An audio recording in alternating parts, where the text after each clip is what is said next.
Good morning, good afternoon, or good evening, wherever you are in this big old world of ours. But I just want to take a few moments of your time to highlight something I think is truly wonderful in a sense. And that is J.K. Rowling's Twitter. Um, Specifically, I want to talk about this post that she made because I think that is so very representative of her current state of world. So we have this lawn sign, and um she's going to say that her reaction is because she's British, and that's possible. There is likely a cultural difference here. I don't know how prevalent yard signs are in England. They're very common here. People like to put stuff in their yard. You'll see all sorts of like peace, love, happiness, whatever signs here in America because it's just what people do, you know. Um, you'll see a lot of those. What are they called? They're like peace sticks or something. I'll have to try and look up a picture and see if I can put one up. But they're people put these kind of like nice sentiments in their yard all the time. So this is not a foreign concept to me as an American. But I also don't think that this is solely because she's British. But we will read the yard sign. I love you. You're probably thinking, you don't even know me. But if people can hate for no reason, I can love. Okay, pretty normal. Maybe a little bit cheesy, a little bit campy, but nothing too offensive. And yet, somehow, J.K. Rowling took offense to this. So she says, this might be a British thing, but if my neighbor put up this sign, I'd take 100-mile detours rather than run the risk of having to meet them. Um, so her reaction to someone having a yard sign that says, hey, if people can hate for no reason, I can love for no reason. So you're loved. I don't know you, but you're loved. Her reaction is to avoid that at all costs. Let me give her some grace here, and we'll read some of her replies, okay? So this person says, I think British people are very reserved when it comes to the I love yous, and rightly so. I'll go into it a little bit because I think it's relevant to the overall point of this video. But in my opinion, love comes in various different forms and in some ways is simply undefinable. So when you start trying to dictate how much someone should say I love you, you start trying to limit it and put it into a neat little box, which ultimately puts limits on how you give that love out.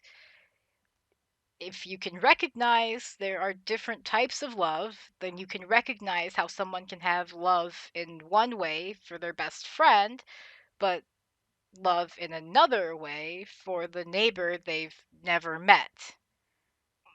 On that note, she responds, I say, I love you a lot to my husband, my kids, and my close friends, but I find expressing love for total strangers dubious.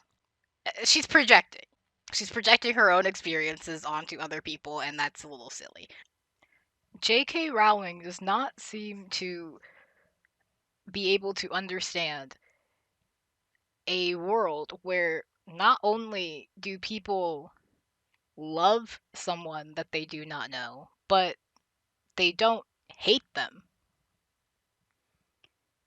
And I think that this is more of a reflection of her own worldview because she goes on to say, Life has taught me there's a correlation between those who claim to love humanity in the round, which is easy to claim and signals the speaker's virtue, and a lack of empathy and kindness when it comes to interacting with real, messy, imperfect individuals, which we all are.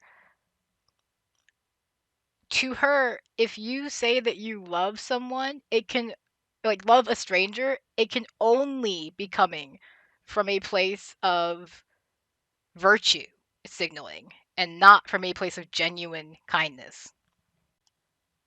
And by the way, it is incredibly rich for her to be criticizing anyone for their lack of empathy or kindness for another human being. This next post is where it gets particularly interesting to me because it starts with someone asking her, would you feel the same if your neighbors put up a sign with the Bible verse, "Thou shalt love thy neighbor as thyself"? Honestly curious. Now, I want to dive into her response.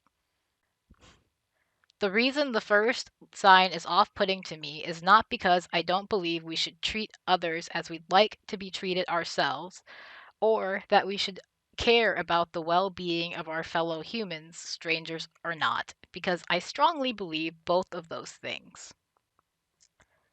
Sure, you do.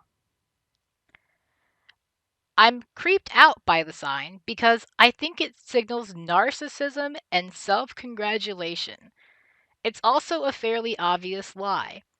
The writer doesn't love literally everyone.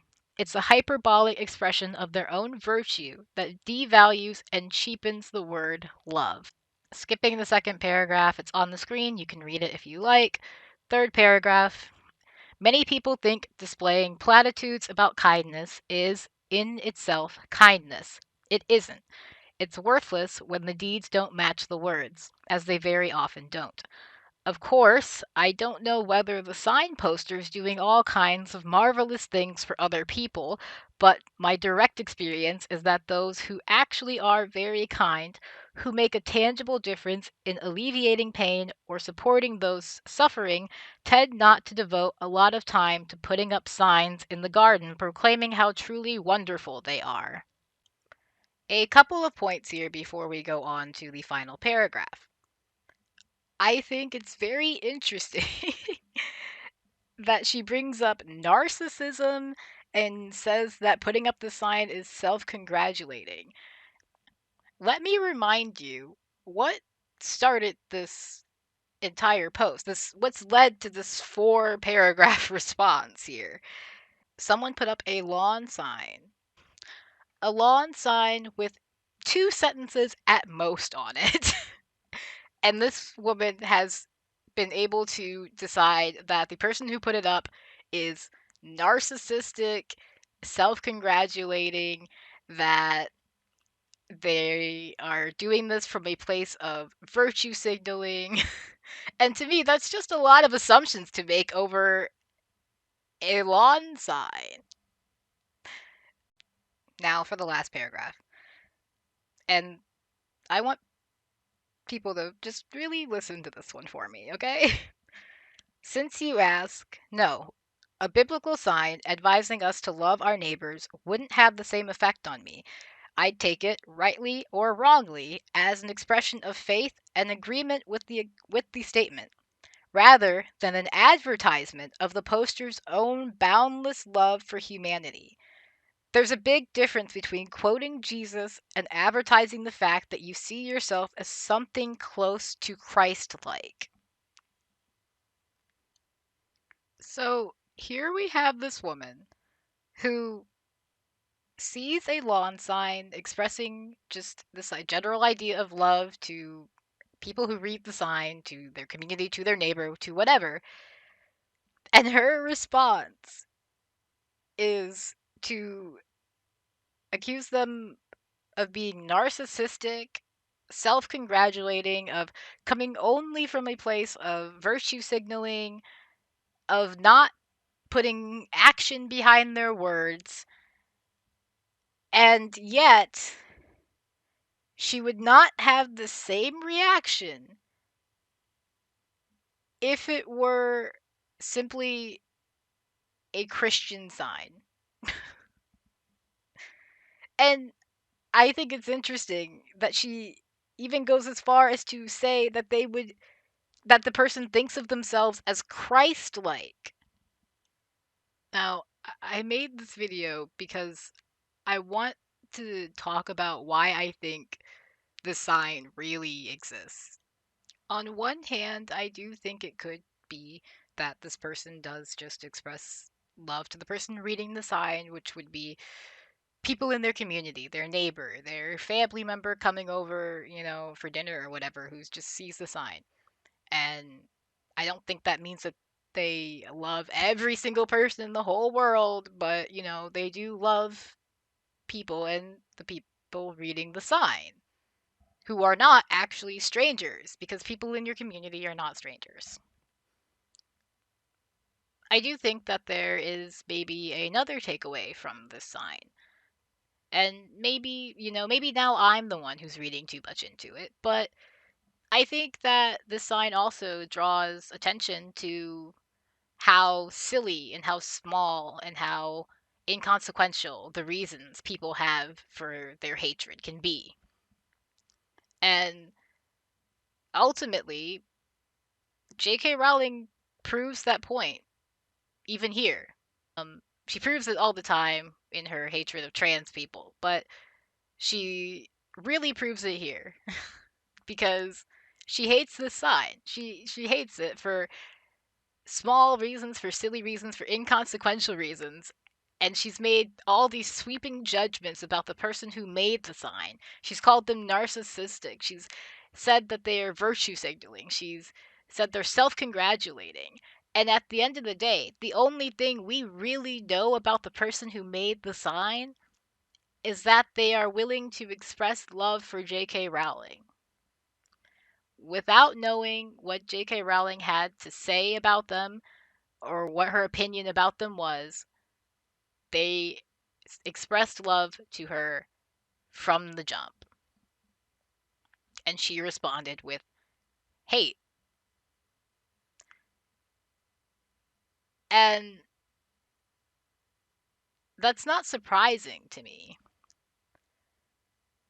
But what is surprising to me is that the world famous fantasy fiction writer is so incapable of imagining a different world, is so incapable of seeing the world from a different point of view. Hmm.